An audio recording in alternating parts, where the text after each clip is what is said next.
pembelajaran akidah akhlak kelas 5 tentang Asmaul Husna, Al-Qayyum dan Al-Qawi. Assalamualaikum warahmatullahi wabarakatuh. Anak-anakku kelas 5 yang saat ini berada di rumah bersama keluarga, mudah-mudahan selalu mendapatkan lindungan Allah Subhanahu wa ta'ala. Amin ya rabbal alamin. Untuk pembelajaran pada hari ini, yaitu akidah akhlak kelas 5, mari kita mulai dengan ucapan bismillahirrahmanirrahim, dengan harapan mudah-mudahan apa yang kita pelajari pada hari ini bersama ridha Allah Subhanahu wa ta'ala. Amin ya rabbal alamin. Anak-anakku yang berbahagia, adapun tujuan pembelajaran pada kali ini yaitu agar kalian dapat meyakini bukti bahwa Allah Subhanahu wa ta'ala bersifat Al-Qayyum dan Al-Qawi. Pada pertemuan minggu yang lalu, kalian sudah belajar tentang arti Al-Qayyum, yaitu berdiri sendiri. Dalam artian Allah bersifat mandiri. Allah tidak pernah bergantung kepada yang lain. Beda dengan makhluknya. Contohnya manusia tidak bisa hidup sendiri. Manusia harus menggantungkan dirinya kepada Allah Subhanahu wa ta'ala. Sebagai bukti bahwa Allah bersifat Al-Qayyum, yaitu menjadikan siang dan malam, menjadikan panas dan hujan, itu semua Allah tidak butuh kepada yang lainnya.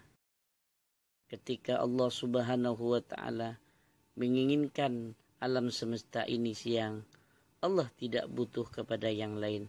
Allah cukup menciptakan matahari sehingga dapat menyinari alam semesta ini. Dan tidak ada satupun yang bisa menerangi alam semesta selain Allah Subhanahu wa ta'ala. Dan ketika Allah Subhanahu wa ta'ala menginginkan alam semesta ini gelap, maka Allah cukup menenggelamkan matahari. Seperti malam hari yang gelap gulita, tidak ada yang mampu menyinari seperti sinarnya matahari. Ketika Allah menginginkan alam semesta ini panas, gersang, tidak ada yang dapat menghalanginya, karena Allah lah yang memiliki kuasa, Allah lah yang memiliki sikap mandiri tanpa bantuan yang lain. Dan bahkan ketika Allah ingin menjadikan alam semesta ini hujan, Allah cukup menurunkan air hujan. Dan sampai sekarang pun tidak ada yang mampu menandingi air hujan seperti yang Allah ciptakan ini. Anak-anakku yang berbahagia, oleh karena itulah kita sebagai orang yang beriman kepada Allah yang bersifat Al-Qayyum, maka kita harus belajar mandiri, jangan sampai bergantung kepada selain Allah, karena hanya Allah lah tempat bagi kita untuk bergantung. Kemudian minggu yang lalu kita sudah belajar tentang arti Al-Qawi, yaitu Allah yang Maha Kuat. Tidak ada yang mampu menandingi kekuatan Allah. La haula wa la quwata illa billah. Karena kekuatan semua bersumber dari Allah Subhanahu wa ta'ala. Sebagai bukti bahwa Allah Subhanahu wa ta'ala memiliki sifat Al-Qawi, yaitu Allah menciptakan alam semesta dan seisinya tanpa bantuan yang lain. Inilah kekuatan Allah yang tidak ada tandingannya. Allah Subhanahu wa ta'ala menciptakan gunung sendirian. Tidak pernah ada yang membantu. Gunung yang begitu besar, gunung yang begitu megah, tidak ada yang bisa membuat selain Allah Subhanahu wa ta'ala. Inilah kekuatan Allah yang dimiliki.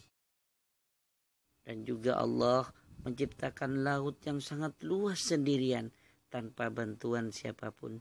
Inilah bukti kekuatan Allah Subhanahu wa Ta'ala. Bukan hanya laut, bukan hanya gunung, seluruh alam semesta Allah yang menciptakan tanpa bantuan siapapun. Oleh karena itulah kita sebagai orang yang beriman kepada Allah yang bersifat Al-Qawi, maka kita harus bisa menggunakan kesehatan badan ini, kekuatan yang Allah berikan kepada kita untuk hanya berbuat kebaikan. Jadi di akhir perjumpaan ini dapat disimpulkan bahwa Allah memiliki sifat Al-Qayyum yang artinya berdiri sendiri, dan sebagai orang yang beriman maka kita harus bisa belajar untuk mandiri tanpa menggantungkan diri kepada orang lain, dan bergantunglah hanya kepada Allah. Kemudian Allah juga memiliki sifat Al-Qawi yang artinya Allah Maha Kuat. Oleh karena itulah kita sebagai orang yang beriman mintalah kekuatan hanya kepada Allah, dan jangan sombong dengan kekuatan yang Allah berikan kepada kita. Kita gunakan untuk yang terbaik. Anak-anakku yang selalu setia belajar dari rumah, sampai di sini dulu pembelajaran pada hari ini. Mudah-mudahan yang kita pelajari bermanfaat. Amin ya rabbal alamin. Pak Guru akhiri dengan ucapan alhamdulillahi rabbil alamin, dan jangan lupa kerjakan tugas Pak Guru dengan sebaik-baiknya. Assalamualaikum warahmatullahi wabarakatuh.